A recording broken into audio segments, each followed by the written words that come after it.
किसी जमाने में उत्तर प्रदेश और बिहार में किसी भी व्यक्ति के विधायक बनने के लिए उस पर 2-4 हत्या, बलात्कार और 420 के 2-4 मुकदमे होना अनिवार्य योग्यता थी।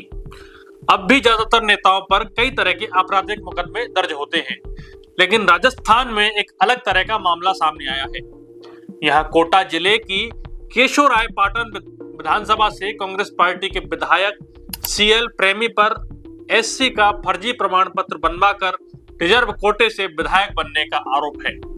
इस प्रमाण पत्र के आधार पर उन्होंने अब तक 4 चुनाव लड़े, क्रमशः 2008, 2013, 2018 और 2023।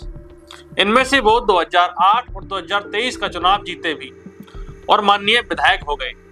यही नहीं, अभी तो और सुनिए, इसी प्रमाण पत्र के आधार पर वो 30 साल तक बैंक में सरकारी नौकरी भी कर चुके हैं और तमाम सरकारी योजनाओं का लाभ लंबे समय से ले रहे हैं। सरपंचों या छोटे स्तर के चुनाव में इस तरह की गड़बड़ी की खबरें पहले भी आती रही हैं, लेकिन राज्य स्तर पर इतनी बड़ी लापरवाही होना गंगा जल फिल्म के दरोगा मंगनी राम की याद दिला देता है।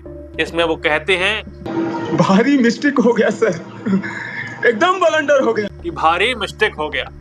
अब ये भारी मिस्टेक माननीय विधायक की तरफ से हुई है या सिस्टम की लापरवाही है, इसकी जांच के लिए एक जिला स्तरीय कमेटी गठित की गई। लेकिन जिला स्तर की कमेटी ने विधायक जी को क्लीन चिट दे दी, क्योंकि जिला स्तर की कमेटी ने राजस्व के रिकॉर्ड को बारीकी से नहीं जांचा। लेकिन जब इस मामले की गंभीरता को समझा गया तो राज्य स्तर पर भी एक कमेटी गठित की गई।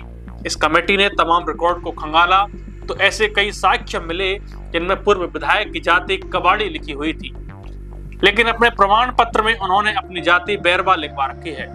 कबाड़ी जाति अनुसूचित जाति की श्रेणी में नहीं आती। 1951 की जमाबंदियों में विधायक के पिता की जाति कबाड़ी लिखी हुई है। विधायक के विद्यालय प्रवेश के समय उनकी जाति कबाड़ी लिखी हुई है।